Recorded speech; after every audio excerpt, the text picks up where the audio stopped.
Elle allait chercher des médicaments contre les allergies et du lait d'amande lorsqu'un policier l'a menottée devant des inconnus. Il a affirmé qu'elle correspondait à une description. Il n'a même pas vérifié sa carte d'identité. La suite a bouleversé l'État tout entier.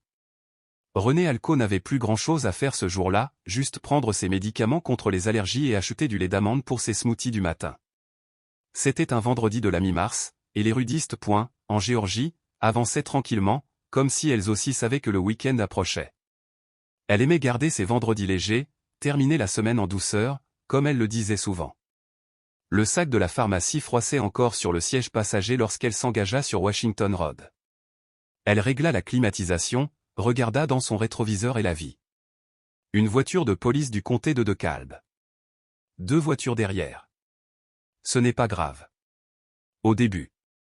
Puis, elle a changé de voie quand elle l'a fait. Elle a fusionné à gauche. Il l'a fait aussi. Ses yeux se plissèrent. Peut-être que ce n'était rien. Peut-être qu'il se dirigeait simplement dans la même direction. Mais la façon dont il s'approchait de son pare-choc lui retourna l'estomac. René avait suffisamment travaillé dans le système judiciaire pour savoir quand les règles étaient contournées, quand les procédures étaient ignorées. Elle avait passé plus de 10 ans à rédiger des politiques de surveillance, à analyser les incidents impliquant des policiers, à corriger les données erronées et les pratiques les plus déplorables. Elle croyait en son travail et au calme. Pourtant, son estomac se serra lorsque les lumières s'allumèrent dans son rétroviseur. Elle s'arrêta aussitôt, feu de détresse allumé, vitre déjà à moitié baissée. Ses mains se posèrent sur le volant. Sa carte d'identité et sa carte grise étaient dans son sac à main, mais elle ne les prit pas encore. L'officier s'approcha. La quarantaine. Pâle. Le cou épais. La plaque signalétique sur son uniforme indiquait « Dressner ». « Tu sais pourquoi je t'ai arrêté » demanda-t-il d'une voix neutre. « Non, monsieur » répondit René poliment mais sèchement. « Je n'étais pas en excès de vitesse. » Y a-t-il eu un problème? Votre voiture correspond à la description que nous venons de recevoir. Vol à l'étalage possible au Walgreen de Sylvan. René cligna des yeux. Je sors du supermarché. J'ai mon ticket de caisse juste ici. Je vais avoir besoin que tu sortes du véhicule. Sa tête s'inclina légèrement. Pardon? Madame, sortez de la voiture. Maintenant. René garda une voix calme. Agent Dressner, je travaille pour le ministère de la Justice de Géorgie. Je suis stratège juridique. Si vous m'accordez une seconde, je peux. Il leva la main. Tout le monde dit ça. Sors. Quelque chose dans son ton la transperça. Ce n'était pas une question de protocole. C'était une question de pouvoir. Elle déboucla sa ceinture de sécurité, ouvrit la porte et sortit lentement. Des mains là où je peux les voir. Ses paumes se levèrent, ouvertes, claires. Il la retourna, lui saisit les poignets, et le froid du métal frappa sa peau. Elle tressaillit, non pas de douleur, mais de la façon dont Occasional l'a fait paraître. « Vous me détenez, pourquoi exactement » demanda-t-elle. « Avez-vous une description du suspect » ? « Parce que je n'ai rien pris. »« Madame, vous pourrez discuter plus tard. Je suis actuellement en détention sur le terrain suite à une correspondance signalée. » Elle ne se débattit pas. Elle ne cria pas. Elle n'allait pas se laisser aller. Mais sa mâchoire était serrée tandis qu'il la conduisait sur le trottoir près de sa voiture, la plaçant ainsi à la vue des automobilistes. De l'autre côté de la rue, une jeune femme s'arrêta sur son Porsche. Elle sortit son téléphone et commença à enregistrer. René baissa les yeux vers le trottoir. Elle compta les fissures. Elle respira par le nez. En gare lire cette histoire s'était répété trop souvent. Maintenant, elle s'écrivait d'elle-même. Et elle savait que ce qui allait suivre ne concernerait pas seulement son. Quelque chose dans l'air a changé. Quelqu'un de nouveau était sur le point d'entrer en scène. Le sergent Dressner marchait lentement près de sa voiture, parlant dans sa radio, calme comme toujours, comme si menotter quelqu'un en plein jour sans raison était une routine. René se tenait raide près de son pare-chocs arrière, les mains derrière le dos, les poignets déjà douloureux. L'asphalte sous ses talons irradiait de chaleur. Il était un peu plus de 15 heures et le soleil de Géorgie n'avait pas perdu son mordant. Quelques voitures ont ralenti en passant, mais personne n'a rien dit. « Tu fais une erreur » dit René doucement sans crier, juste pour s'assurer qu'ils l'entendent. J'ai ma carte professionnelle dans mon sac. Je ne suis pas la personne que tu cherches. Dressner ne la regardait pas. Il murmurait dans le micro de sa veste. Je fais juste mon travail, murmura-t-il finalement. Ne le prends pas personnellement. Elle faillit rire. Vous faites votre travail en menottant une femme sans même vérifier sa carte d'identité? Il se retourna et revint vers elle comme s'il était déjà ennuyé par la conversation. Vous correspondez à la description. Femme noire. SUV foncé. A quitté les lieux il y a 10 minutes. C'est suffisant pour un motif raisonnable. René le fixa du regard. Toi et moi savons que ce n'est pas suffisant. Pas légalement. Alors tu aurais dû y penser avant de venir ici avec un air coupable. Coupable de quoi? D'avoir pris le gras et du lait d'avoine? Sa mâchoire se crispa. Surveille ton ton. Cette partie m'a piqué, non pas parce qu'elle était forte, mais parce qu'elle était familière. Elle l'avait entendue dans les salles d'audience, lors de réunions, dans la façon dont certains hommes prononçaient son nom avec la bouche tordue de côté. Cela ne voulait pas dire professionnel. Cela signifiait tu n'es pas censé répondre. Elle jeta un coup d'œil à la fille de l'autre côté de la rue, toujours en train de filmer. D'autres voisins étaient apparus. L'un se tenait près d'une boîte aux lettres. Un autre balayait une véranda qui n'avait pas besoin d'être balayée. Regarde, dit René. Ouvre mon sac à main. Mon badge de travail est à l'intérieur. Il y a aussi un reçu CVS dans la poche avant. Je ne fouillerai pas votre propriété sans renfort, répondit-il. Et je n'ai pas besoin de votre badge. Vous aurez l'occasion de tout expliquer en ville. Sa bouche est devenue sèche. Centre-ville. Il avait vraiment l'intention de l'accueillir. Et si j'étais une femme blanche en pantalon de yoga conduisant une Subaru, demanda-t-elle d'une voix basse et égale. Je me fiche de ce que tu es, dit-il. Mais il a fait, elle pouvait le sentir. Dressner l'attrapa par le coude et commença à la conduire vers la voiture de patrouille. Sa prise n'était pas brutale, mais elle n'était pas douce non plus. Elle trébucha légèrement sur une fissure du trottoir. Il ne ralentit pas. Tu vas le regretter, dit René, toujours calme. Tu arrêtes un avocat. Devant la caméra. C'est ce que tu fais. Il n'a pas répondu. Une voix retentit derrière eux. Et comment elle s'appelle? Vous la connaissez? La fille avec le téléphone était plus proche maintenant, traversant la rue. René la regarda. René Alco. Épelez-le, cria la fille. Je t'ai eu, RENEALCOTT. Je le publie sur Twitter tout de suite, a-t-elle dit. Ils vont voir ça. Dressner tira un peu plus fort sur le bras de René. Continuez à marcher. Mais la fille n'a pas reculé. Tu n'as plus le droit de te cacher. J'ai tout vu. J'ai tout filmé. Il ouvrit brusquement la porte de la voiture et guida René à l'intérieur. Elle n'opposa aucune résistance. Mais elle avait l'impression que la porte ne se refermait pas simplement sur la voiture, mais sur l'illusion qu'elle avait encore un filet de sécurité. Il fit le tour du siège avant. Ses clés tintinabulèrent. René pencha la tête en arrière et essaya de ralentir sa respiration. Elle n'était la martyre de personne. Elle détestait les histoires comme celle-ci. Elle avait passé sa vie à essayer d'empêcher que cela arrive à d'autres personnes. Mais maintenant, elle était enfermée au centre de l'un d'eux.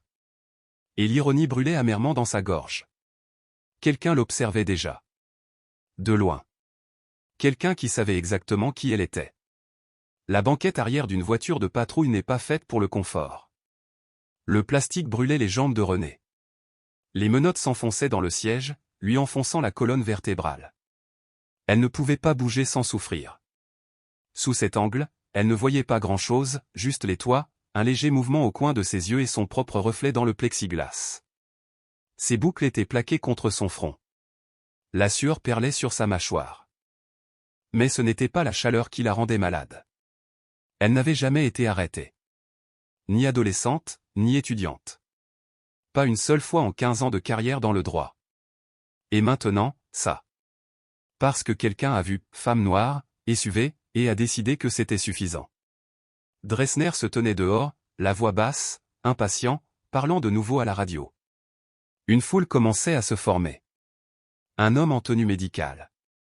Quelqu'un tient un enfant en bas âge. La fille filme toujours. Il faut que tu rentres, aboya Dressner. Recule. Mais personne n'a bougé. Elle n'a rien fait, cria la fille. Tu ne lui as même pas lu ses droits. Elle n'est pas en état d'arrestation, rétorqua Dressner. Elle est en détention. C'est drôle, murmura la fille. Alors pourquoi est-elle menottée dans la voiture? Une autre voix s'est jointe à elle. C'est ce que vous faites maintenant?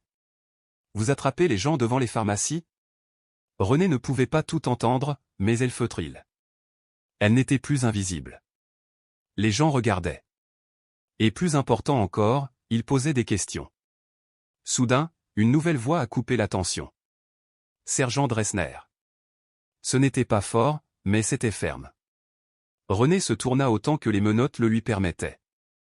Un homme vêtu d'un uniforme gris impeccable venait de sortir d'un véhicule banalisé. Lieutenant Blanchard. Les yeux de Dressner se plissèrent. Je ne m'attendais pas à vous voir. C'est clair, répondit Blanchard en marchant droit vers le croiseur. Élégant, rasé de près, la cinquantaine, sa voix était ferme. Il n'était pas là pour marquer des points. Il était là pour la vérité. Il regarda par la lunette arrière du croiseur et croisa le regard de René. C'est bien celui que je crois. Elle correspondait à la description du véhicule, s'empressa de dire Dressner. Et elle s'est mise sur la défensive quand je lui ai demandé de descendre. Elle s'est mise sur la défensive, l'interrompit Blanchard. C'est l'avocat Alco. Du bureau du procureur général. Dressner cligna des yeux. Attends, quoi? Vous avez arrêté un stratège juridique de haut rang de l'État à cause de lait d'amande et de pilules contre les allergies? Dressner se dandina. Elle a dit ça, oui, mais... Et vous n'avez pas vérifié sa carte d'identité? J'attendais des renforts. Toi sont la sauvegarde. Le silence planait dans l'air comme du brouillard. Blanchard n'a pas crié. Il n'a pas menacé. Il s'est simplement dirigé vers la voiture de patrouille, a ouvert la portière et s'est penché à l'intérieur. Mademoiselle Alco, dit-il doucement. Je suis le lieutenant Blanchard. Je vous ai reconnu lors du témoignage sur l'éthique du mois dernier. Je vais vous libérer de ces menottes, d'accord? Elle fit un petit signe de tête, son visage indéchiffrable. Il détacha lui-même les menottes, l'aida à s'asseoir et à sortir doucement. L'air était plus frais une fois qu'elle fut debout. Dès qu'elle fut libre, elle se frotta les poignets et se tourna pour regarder Dressner. Je te l'ai dit. Dressner évita son regard. Blanchard se tourna vers lui. On va avoir une conversation. Tout de suite. Loin de tout le monde. Il fit un geste vers la voiture de patrouille. Dressner marchait devant, ses pas désormais plus lourds. De l'autre côté de la rue, la foule continuait d'enregistrer. Mais les murmures s'étaient transformés en questions pointues. Vous êtes toujours aussi prompt à menotter les gens? Elle n'avait même pas l'air de fuir quoi que ce soit. Elle avait littéralement un reçu à la main. René resta là un autre moment. Elle aurait pu monter dans sa propre voiture et partir. Mais elle ne l'a pas fait. Elle est restée. Les caméras continuaient de tourner, et l'histoire aussi. Son silence était suffisamment fort, mais elle ne réalisait pas encore la portée ni la rapidité de cet instant. Blanchard a conduit Dressner à quelques mètres de là, derrière la voiture de patrouille, près du bord du terrain CVS où le trottoir cédait la place à de l'herbe inégale. Leur conversation était calme, mais René pouvait encore voir les gestes brusques, la façon dont la main de Blanchard se déplaçait une fois sur sa poitrine mesurée, tenue, mais ferme. Dressner ne répondit pas beaucoup. Il se tenait les bras serrés le long du corps, son regard passant de la foule grandissante à la bouche du lieutenant. Quoi que Blanchard ait dit, il était clair qu'il n'édulcorait rien. René avait vu suffisamment de ces conversations, généralement de l'autre côté d'une table de conférence ou à huis clos dans les salles des comités d'État. Mais maintenant, elle regardait tout cela se dérouler autour d'elle, avec son nom au centre. Elle retourna lentement à son SUV, ouvrit la portière côté conducteur et s'assit. Ses mains tremblaient encore. Le reçu était toujours caché dans le sac en papier. Elle le sortit. Horodaté, 14h42. Total, $14,76. Logo CVS en haut. Médicaments contre les allergies et les d'amandes, soigneusement détaillés. C'était surréaliste de le tenir entre mes mains. Comme une preuve de l'histoire de quelqu'un d'autre. Elle n'est pas partie tout de suite. Une jeune femme avec un téléphone a traversé la rue et s'est approchée. Mademoiselle Alco, c'est ça, demanda-t-elle en gardant ses distances mais en tenant son téléphone fermement. Ça va? René leva les yeux vers elle. La jeune fille devait avoir 19 ans. Sweat à capuche, leggings, cheveux relevés, regard perçant. Une énergie débordante. Je vais bien, dit René doucement. Merci d'avoir filmé. Je l'ai déjà posté. Twitter en raffole. Tu es tendance à Atlanta. Les gens sont énervés. René expira lentement. C'était rapide. Les choses bougent vite quand c'est faux, dit la fille. Tu veux que je te tague? René secoua légèrement la tête. Pas encore. Laisse-moi découvrir ce que c'est avant que ma boîte de réception n'explose. J'ai compris. La fille hésita. Le nom de ce policier sera partout dans environ 5 minutes. René regarda de l'autre côté du parking. Dressner se tenait maintenant, figé, à côté de sa voiture de patrouille, tandis que Blanchard parlait au téléphone, l'air indéchiffrable. Je ne suis pas surprise, murmura René. Tu as besoin de quelque chose, demanda la fille. René sourit, fatigué. J'ai besoin d'un long week-end. Mais non, ça ira. Quel est ton nom? Annika. Branche d'Annika. Je suis contente que tu sois là, Annika. Moi aussi, dit-elle. Non pas que cela soit arrivé, mais que quelqu'un attrapé il. Annika fit un petit signe de la main et recula vers le trottoir, continuant à enregistrer, mais sans rien dire de plus. La foule commençait à se dissiper. Quelques personnes s'attardaient près de leur voiture ou de leur Porsche. La tension n'était pas entièrement retombée, mais elle avait changé. Blanchard revint à la fenêtre de René quelques minutes plus tard. J'ai parlé au service interne, a-t-il dit. Il y aura un contrôle. Et j'ai clairement indiqué que je vous avais reconnu immédiatement et que l'interpellation était inappropriée. Cela sera traité par la voie officielle. René l'a étudié. J'apprécie, lieutenant. Mais vous et moi savons tous les deux comment fonctionnent ces chaînes. Il s'arrêta. Je sais que tu as toujours su réparer ce genre de dégâts. Je sais aussi que ce n'est pas plus agréable de devenir un exemple. Non, dit-elle. Ce n'est pas le cas. Il y eut un silence entre eux, pas hostile, mais lourd. Tu veux que je t'accompagne chez toi, demanda-t-il. Non, dit-elle. Je crois que j'ai besoin de motivation. D'accord. Il jeta un coup d'œil à Dressner. Il est suspendu de ses fonctions en attendant l'enquête. Vous recevrez un appel, probablement lundi. Je serai prêt. Il lui fit un petit signe de tête, puis se détourna. Elle ne l'a pas regardé s'éloigner. Au lieu de cela, René tourna la clé dans son contact et sortit lentement du parking. Le sac en papier était resté intact sur le siège passager. Ses poignets portaient encore de légères marques rouges. Et même si elle rentrait chez elle en voiture, elle n'avait pas encore l'impression qu'il y avait quelque chose derrière elle. La véritable tempête attendait, dans quelques heures seulement. En ligne. Fort. Et avide de réponses. Au moment où René atteignit son allée à College Park, son téléphone avait déjà commencé à vibrer, appels manqués, SMS, email, tout cela s'accumulait en l'espace de 20 minutes de trajet. Elle resta assise dans la voiture pendant un moment, le moteur éteint, le téléphone allumé sur ses genoux. Son frère Milo l'avait appelé à 3 reprises, ainsi qu'un collègue du bureau du procureur général. L'un des textes disait « Tu es partout sur la timeline. Des vidéos partout. Ça va ?»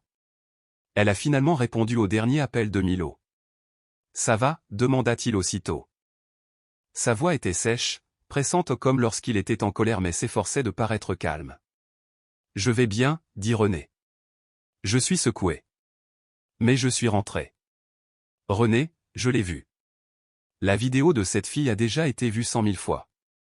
Pourquoi était-il, qu'est-ce qu'il a fait, que... Elle appuya sa tête contre le volant. Il a dit que je correspondais à une description reçue lors d'un appel pour vol à l'étalage. Un SUV sombre. Une femme noire. Apparemment, ça lui suffisait. Et il t'a menotté? En public? Juste là, sur le trottoir? Milo resta silencieux pendant une seconde. C'est fou. Non, dit-elle. C'est la routine. C'est ça le vrai problème. Il laissa échapper un soupir. Tu veux que je vienne? Ça ira. J'ai juste besoin d'un peu de temps pour réfléchir. Un autre ping. Une autre alerte. Twitter cette fois. René entra dans sa maison et jeta ses clés sur la table d'appoint, se laissant tomber sur le canapé comme si elle s'était tenue debout pendant des heures. Elle ouvrit son ordinateur portable. Elle n'était pas prête à tout lire, mais elle avait besoin de savoir ce qui s'y trouvait. Elle a tapé son propre nom. La vidéo a été publiée sur plusieurs fils de discussion viraux. Elle avait déjà été relayée par des agrégateurs d'informations, quelques journalistes régionaux et même quelques comptes légaux vérifiés. La vidéo ne durait qu'1 minute et demie. Mais cela racontait une histoire complète. Une femme confiante. Calme. Posant des questions. Être renvoyée. Menottée. Et je me suis dirigé vers une voiture de police. La fille qui filmait avait sous-titré « Cette femme est avocate ». Menottée pour avoir récupéré des médicaments. Pas d'excuses. Pas de contrôle de badge. Juste un après-midi comme les autres en Géorgie. Il y a eu de l'indignation, des retweets et des appels à l'action. Mais il y avait aussi les réponses habituelles. Elle a dû dire quelque chose. Pourquoi n'a-t-elle pas simplement obéi? Les policiers n'arrêtent pas les gens pour rien. René les a fait défiler. Puis sa boîte de réception a de nouveau sonné. Celui-ci était de Chandra Holbrook, un journaliste d'investigation travaillant pour un média numérique local. Elle avait déjà interviewé René une fois, à l'époque où elle avait parlé publiquement d'un changement de politique concernant le suivi des fautes professionnelles. Objet, demande d'entretien urgente. René, je viens de voir la vidéo. J'aimerais te parler au plus vite si tu es prête. Cette histoire prend de l'ampleur, et je veux m'assurer que tu sois bien entendu avant que quelqu'un d'autre ne la présente. Pas de pression. N'hésite pas à me contacter quand tu seras prête. René ne répondit pas encore. Elle fixa l'écran, relisant les mots. Centrez votre voix avant que quelqu'un d'autre ne la cadre. Cette partie est restée. Elle savait ce que cela signifiait. Le système n'a pas attendu que des gens comme elle s'expriment. Il a pris les devants. Il a façonné le récit. Il a adouci les angles. Il a qualifié cela de malentendu. Elle avait vu cela arriver à des victimes qui n'avaient pas pu parler à temps, à qui on avait parlé point à propos au lieu de A. Elle regarda à nouveau ses poignets. Les marques s'estompaient déjà. Mais elle ressentait toujours le froid du métal. Son téléphone vibra à nouveau.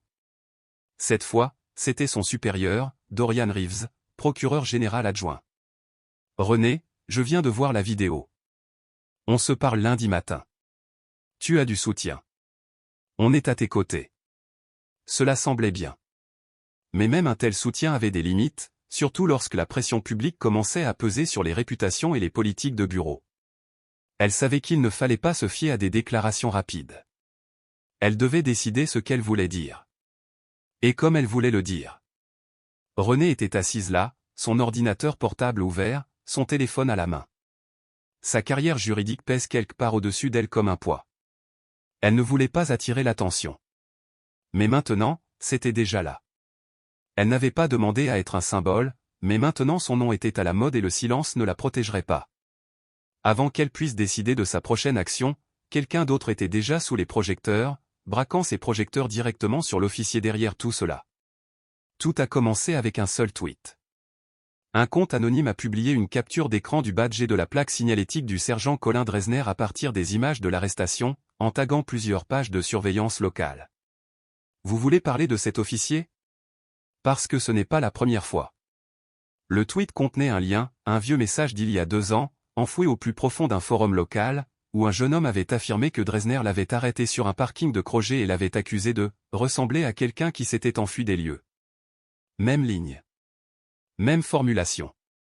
En quelques heures, d'autres histoires ont commencé à faire surface. Un étudiant de Decatur. Une mère célibataire de Forest Park. Une ancienne enseignante suppléante qui a déclaré avoir déposé une plainte et n'avoir jamais eu de réponse. Aucun d'entre eux n'était devenu viral. Aucun d'entre eux n'était très connu. Mais il était impossible d'ignorer ce modèle. Dimanche matin, #Dresner était tendance en Géorgie. Annika Branch, l'adolescente qui avait filmé l'arrestation de René, republiait chaque nouveau nom qui apparaissait, créant un fil de discussion qui grandissait d'heure en heure. Elle n'était plus seulement un témoin, elle était devenue l'archiviste officieuse d'une trace écrite que personne n'avait osé suivre auparavant. Un message a attiré l'attention de René. Une femme nommée Sarita Downs a déclaré avoir déposé une plainte en 2021 après que Dresner aurait menacé de la détenir pour avoir demandé pourquoi il avait fouillé la voiture de son petit ami sans mandat. Elle a même inclus une capture d'écran de la réponse des affaires intérieures. Examinée. Aucune faute constatée. Pas de suivi. Pas d'interview. Rien. René s'est adossé à sa chaise, lisant chaque message comme des pièces de puzzle qui finissent par se mettre en place. Ce n'était pas surprenant. C'était familier. Le genre de pourriture interne qui est enterré sous des analyses politiques soignées et des noms oubliés depuis longtemps. Ce qui a rendu ce moment différent, c'était la visibilité. Les gens regardaient maintenant.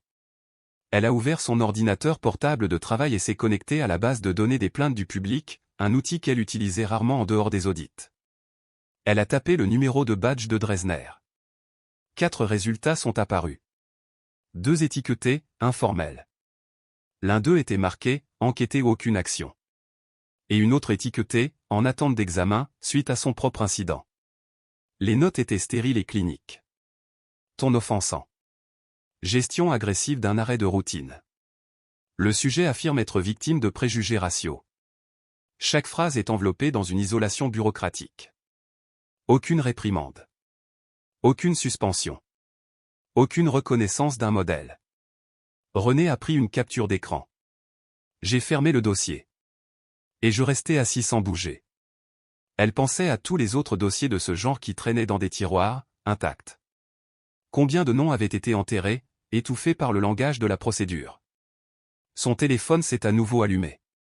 C'était Chandra Holbrook. Elle avait répondu par un message avec une question. Saviez-vous que Dresner avait déjà 3 plaintes déposées avant la vôtre? René a répondu. Oui. Je viens de le confirmer. Rien n'a été fait. Un autre message est arrivé. Seriez-vous prêt à en parler publiquement? Elle fixait l'écran. La frontière entre public et privé avait déjà été franchie. Mais il y a une différence entre être filmé et choisir de parler. Après un moment, elle a tapé. Je t'appelle dans 1 heure. Puis elle a envoyé un autre SMS, celui-ci à Dorian Reeves. Il faut qu'on parle. Pas lundi. Aujourd'hui. Dans l'après-midi, plusieurs médias avaient repris l'histoire. Le conseil de surveillance civile de la ville a publié une courte déclaration reconnaissant l'inquiétude de la communauté. Le service de police a tweeté que le sergent Dresner avait été placé en congé administratif dans l'attente d'un examen interne. Encore cette phrase. Celui qu'elle avait vu agrafé à tant de noms. Toujours temporaire. Toujours vague. Mais cette fois, c'était différent. Parce que l'histoire n'allait pas disparaître. Et maintenant, c'était au tour de René de parler, avec sa propre voix, selon ses propres termes. Elle n'avait pas prévu de rendre cela public. Elle préférait les salles d'audience aux caméras, les témoignages écrits aux interviews. Mais lundi matin, sa boîte de réception était pleine de demandes. La vidéo a dépassé le 1 million de vues. Même son ancien professeur de droit de l'Oregon lui avait envoyé un courriel, je t'ai vu aux informations. C'est à ce moment-là qu'elle a ouvert un document vierge et a commencé à taper. Elle n'a pas rédigé de déclaration juridique. Elle écrivait comme quelqu'un qui n'avait plus assez de place pour rester silencieux. Je n'étais pas en danger de perdre la vie ce jour-là, a-t-elle commencé. Mais j'ai perdu quelque chose. Elle a parlé de l'arrêt. À propos de l'humiliation d'être menotté devant des inconnus. À propos de la rapidité avec laquelle la dignité peut disparaître lorsque quelqu'un décide que votre voix n'a pas d'importance. Elle parlait des reçus dans son sac, du silence dans la voiture. La façon dont les gens ne vous croient que lorsqu'il est trop tard. Je ne criais pas. Je n'ai pas résisté. Je ne correspondais à aucune description réelle. Mais j'ai quand même été traité comme une menace, parce que c'est ce que certaines personnes voient en premier. Avant le badge. Avant les mots. Avant la vérité. Elle n'a jamais mentionné le nom de Dresner. Elle n'était pas obligée de le faire. À 9 h du matin, juste avant de se connecter à un appel Zoom avec Dorian Reeves et l'équipe de communication du département, elle l'a publié sur son compte personnel. À midi, il avait été partagé plus de 50 000 fois. Les réponses ont afflué, du soutien, certes, mais aussi des témoignages. D'autres femmes. Autres professionnels. Des gens en tenue médicale, en costume, en sweat à capuche et en uniforme. Partager les moments où leurs titres de poste ne les ont pas protégés du jugement. Je suis infirmière. Ils pensaient que je volais des médicaments dans mon propre hôpital. Je suis avocat d'affaires. On m'a suivi dans un magasin comme si je volais à l'étalage. J'avais ma carte d'identité officielle en main, et ils ont quand même appelé des renforts. C'était bouleversant. Mais aussi un ancrage. Plus tard dans l'après-midi, elle a accordé sa première interview à la caméra avec Chandra Holbrook. Ils se sont rencontrés devant un bureau neutre à decature. Pas de lumière flashy. Pas d'équipe de maquillage. Juste 2 chaises et un caméraman. Vous avez travaillé dans les coulisses pendant longtemps, a déclaré Chandra alors que les caméras tournaient. Pourquoi parler maintenant? René n'a pas bronché. Parce que j'ai enfin compris ce que l'on ressent de l'autre côté, a-t-elle déclaré. Toutes les politiques que j'ai contribué à élaborer, toutes les mesures de surveillance que j'ai défendues, rien de tout cela n'a empêché ce qui m'est arrivé. Et si cela ne s'est pas arrêté pour moi, qu'est-ce que cela signifie pour tout le monde? Chandra se pencha en avant. Que diriez-vous à ceux qui continuent de défendre ce qui s'est passé et qui disent que l'officier faisait simplement son travail? René marqua une pause, puis répondit. Si votre travail vous permet d'ignorer les paroles, les faits et l'identité d'une personne, alors il est peut-être temps de redéfinir ce qu'est réellement ce travail. Le clip a été diffusé ce soir-là aux informations locales, puis a été diffusé à l'échelle nationale. René ne s'attendait pas à ça. Elle pensait que cela resterait régional. Juste une autre tempête de feu qui s'éteindra jeudi. Mais ce ne fut pas le cas. Parce que les gens étaient fatigués. Fatigués du même scénario. Fatigués d'attendre des caméras corporelles, des notes internes et des excuses soigneusement formulées. René avait dit ce que tant de personnes ressentaient depuis des années. Mais elle l'avait dit avec un calme qui ne pouvait pas être transformé en colère. Le lendemain matin, quelqu'un a peint « Dignity ressemble à René » sur un mur à l'extérieur du palais de justice du comté de Fulton. Un hommage silencieux. Mais fort à sa manière. Et malgré tout cela, René est resté les pieds sur terre. Elle a répondu à quelques demandes d'interview. J'ai écrit un court éditorial pour une publication locale. Elle n'a pas inondé son flux. Elle n'a pas discuté en ligne. Elle n'arrêtait pas de se montrer, avec ses mots et sa présence. Mais plus elle parlait, plus la pression s'accentuait sur ceux qui avaient tenté de garder le silence. Mercredi, l'histoire était devenue trop importante pour être ignorée à l'hôtel de ville. Ce qui avait commencé comme un incident de quartier s'était transformé en conférence de presse, en salle de réunion syndicale et en ordre du jour matinal du maire. Les téléphones du département de police du comté de DeKalb sonnaient sans arrêt. Les avocats des droits civiques ont fait le tour des médias. Et l'expression « correspond à la description » est devenue une punchline dans les tweets en colère et les pancartes de protestation. Mais à l'intérieur du bâtiment du syndicat de police sur Memorial Drive, l'ambiance était différente. Portes fermées. Des réunions tendues. Les gens choisissent leurs mots avec beaucoup de soin. Colin Dresner avait été placé en congé administratif, mais seulement après plusieurs jours de protestation publique. Certains policiers le défendaient discrètement, murmurant qu'il n'avait rien fait de mal. D'autres, en revanche, prenaient rapidement leur distance. La responsable des relations publiques du département, Lena Stowell, a publié une déclaration qui ressemblait davantage à une énigme. Nous prenons ces questions au sérieux et nous engageons à veiller au respect du protocole. Le ministère continuera de coopérer au processus de surveillance. Aucune mention de René par son nom. Aucune excuse. Juste des répliques stériles qui semblaient soigneusement répétées. À l'extérieur du commissariat, les manifestations avaient commencé. Pas une foule immense, mais une foule constante ou une douzaine ici, une trentaine là. Les gens brandissaient des pancartes, des tracts et des codes QR renvoyant directement à l'historique des plaintes de Dresner. Des étudiants de l'Université d'État de Géorgie. Des femmes âgées des églises voisines. De jeunes professionnels brandissaient des copies imprimées de la déclaration publique de René. Et le chant qui a été le premier à prendre de l'ampleur. Vérifier le sac à main avant les menottes. Il ne s'agissait plus seulement de René, mais de ce qu'elle représentait. Au niveau de l'État, le bureau du procureur général ne pouvait pas non plus se permettre d'ignorer l'attention. Jeudi matin, René a été convoqué à une réunion à huis clos avec le procureur général Milton Faro et quelques adjoints de haut rang. Elle est arrivée tôt, dossier en main, vêtue d'un blazer bleu marine et d'un pantalon, non pas parce qu'elle voulait avoir l'air professionnel, mais parce qu'elle refusait de se laisser réduire à « la femme menottée sur le trottoir ». Faro se leva quand elle entra. « René », dit-il avec un demi-soupir.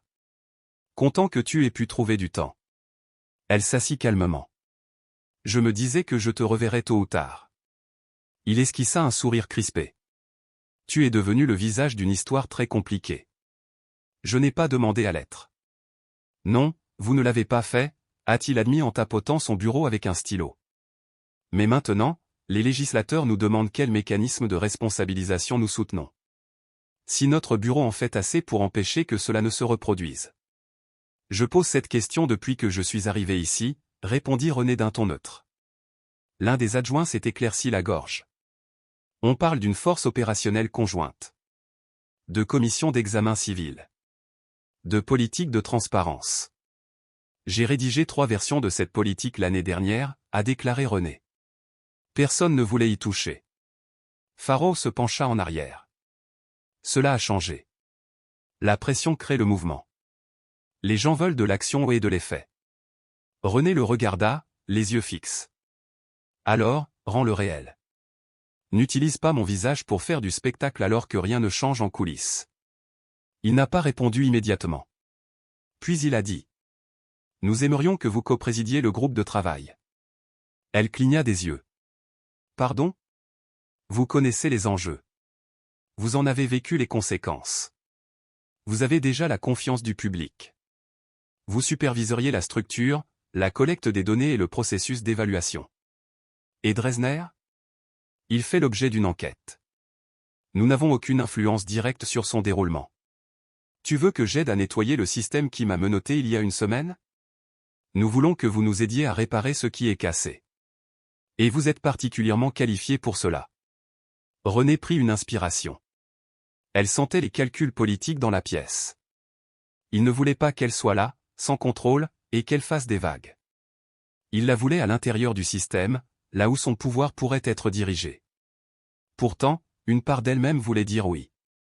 Pas à cause d'eux. À cause des gens dehors. À cause d'Annika. À cause de Sarita Downs.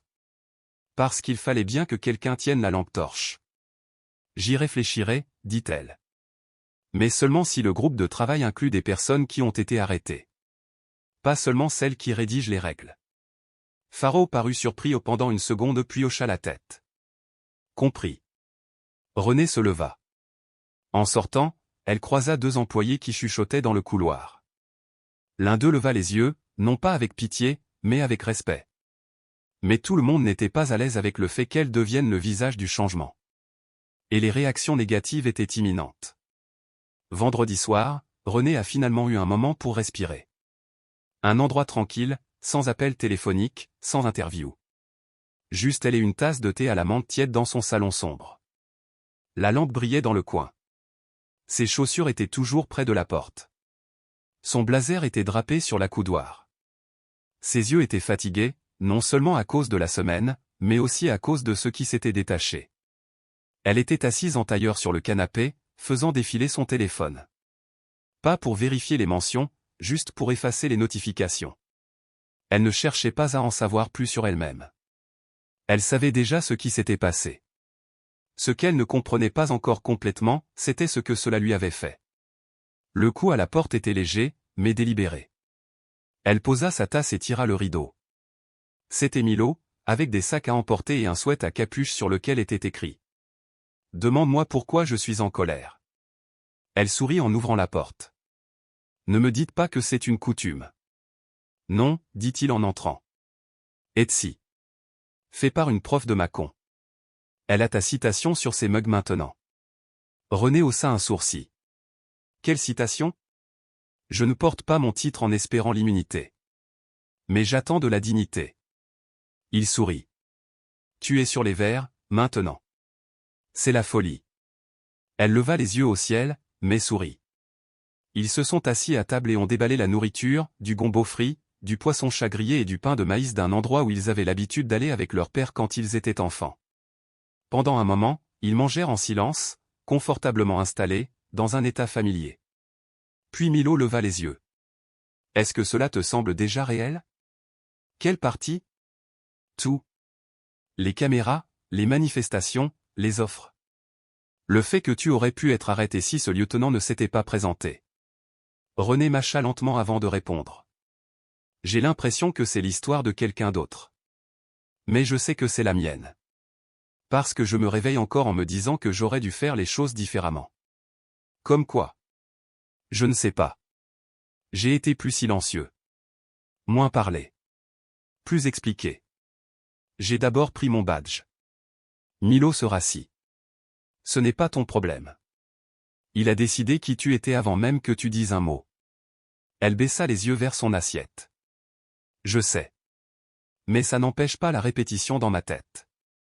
Milo tendit la main par-dessus la table et tapota ses jointures. Ne les laissez pas déformer les faits.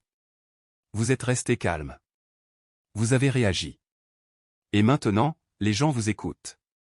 Elle hocha la tête, lentement et silencieusement. Plus tard dans la soirée, René reçut un appel de Sacha, un collègue qu'elle encadrait depuis des années.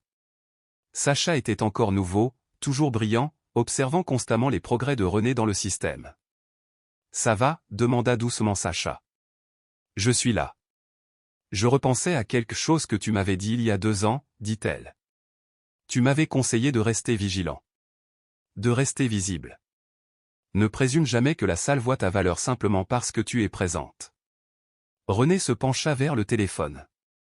Je ne pensais pas que ce conseil allait me revenir comme ça. Ça a aidé, dit Sacha. On avait besoin de ça. Pas de ce qui t'est arrivé, mais de la clarté. Tout le monde tourne autour du pot depuis des années. Il y eut une pause. Je veux faire partie du groupe de travail. René sourit faiblement. Alors je m'assurerai qu'il y ait une place pour toi. Une fois l'appel terminé, elle se tenait près de la fenêtre, les bras croisés. Dehors, la rue était calme. Les lumières du Porsche clignotaient de l'autre côté de la route. Un enfant faisait tranquillement du vélo sous le lampadaire. C'était ordinaire. Et c'est ce qui a rendu la chose plus difficile. Comme les moments peuvent facilement basculer entre la sécurité et autre chose. Et pourtant, elle n'était pas brisée. Elle ne courait pas. Elle était toujours là. Plus visible que jamais, mais ancrée dans quelque chose de plus grand que les gros titres. Mais même avec l'attention du public, un véritable changement ne se produira que si le système lui-même est prêt à écouter et à agir. Lundi est arrivé comme un bouton de réinitialisation. Mais le poids de la semaine ne s'était pas allégé. René se tenait devant le Capitole de l'État de Géorgie, vêtu d'un costume gris doux, ses chaussures plates fermement plantées sur le béton tandis que les journalistes se rassemblaient. Le décor n'était pas tapé à accent grave-l'œil.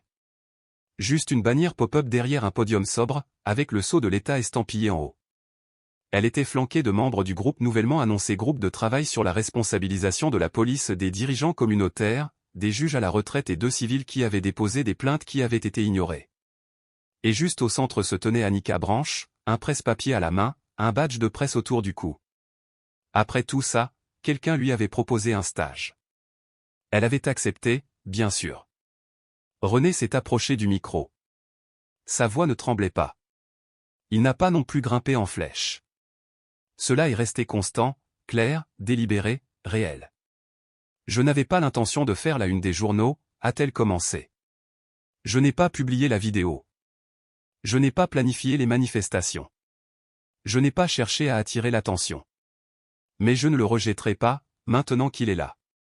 Elle marqua une pause, juste assez longtemps pour que les caméras reprennent leur souffle.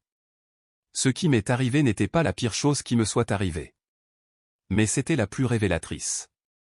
Parce que si cela peut arriver à quelqu'un qui travaille dans le système judiciaire, qui connaît les règles, la langue, les contacts, alors nous devons nous demander. Que arrive-t-il à ceux qui ne le font pas? René observait la foule. Elle ne jouait pas. Elle exposait les faits. J'ai examiné des politiques pendant des années. J'ai rencontré des responsables qui disaient les bonnes choses, mais ne faisaient rien. J'ai signé des mémos qui semblaient être de la monnaie et qui ont fini dans des tiroirs. Cela se termine aujourd'hui. Elle a décrit les 3 premières étapes du groupe de travail. Examens indépendants des plaintes. Accès public aux données sur les fautes professionnelles. Entretiens communautaires obligatoires lors de toute enquête sur un recours à la force. De petites choses. Mais réelles. Et puis, elle a terminé comme elle le devait, pour elle-même. Il ne s'agit pas seulement de moi. Il s'agit de la rapidité avec laquelle nous pouvons être effacés lorsque quelqu'un décide que nous sommes gênants. Je ne m'attends pas à une immunité. Mais je m'attends à être vu pleinement, équitablement et avec dignité. La foule resta silencieuse pendant une seconde. Puis les applaudissements ont retenti. Pas de façon tonitruante, mais régulière. Après la conférence, René s'est dirigé vers le bord des marches et s'est levé pour une photo avec l'équipe du groupe de travail. Annika se tenait à côté d'elle. Milo attendait à proximité, les bras croisés, l'air à la fois fier et protecteur. Plus tard, en retournant à sa voiture, René croisa une femme peut-être âgée d'une soixantaine d'années qui tenait une pancarte manuscrite. « Mon petit-fils a été arrêté par le même policier. Personne ne nous a cru. Merci d'avoir parlé. » Ils se regardèrent dans les yeux. Pas un mot. Juste un hochement de tête. Pas le genre qui met fin à une conversation. Mais celui qui commence par une compréhension tranquille. De retour dans sa voiture, René prit une profonde inspiration. Pas de soulagement. Pas de conclusion. Préparation. La tâche qui nous attend ne sera pas glorieuse, ni scintillante de prestige. Ce ne sera ni rapide, ni facile.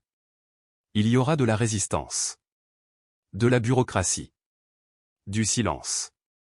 Encore du chagrin, encore des barrières invisibles qu'il faudra briser, encore des regards qui se détournent. Mais désormais, les choses changent. De plus en plus de regards sont tournés vers la vérité. De plus en plus de voix s'élèvent. Et quelqu'un, quelque part, a enfin eu le courage d'ouvrir la porte.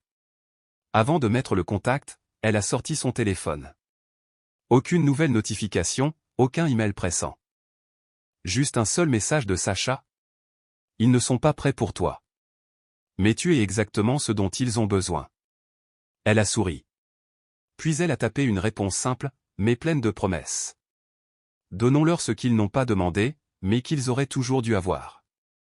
S'il y a bien une chose que cette histoire nous rappelle, c'est celle-ci. Les titres ne protègent pas contre le profilage.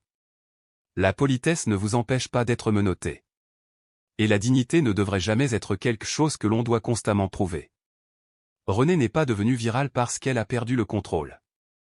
Elle est devenue virale parce qu'elle a gardé sa voix, même lorsqu'on a tenté de la lui arracher. Que cela reste gravé comme une leçon. Parlez quand cela compte. Restez calme, mais jamais petit. Et lorsque les projecteurs se braquent sur vous, ne reculez pas. Levez-vous plus droit. Tenez-vous plus haut.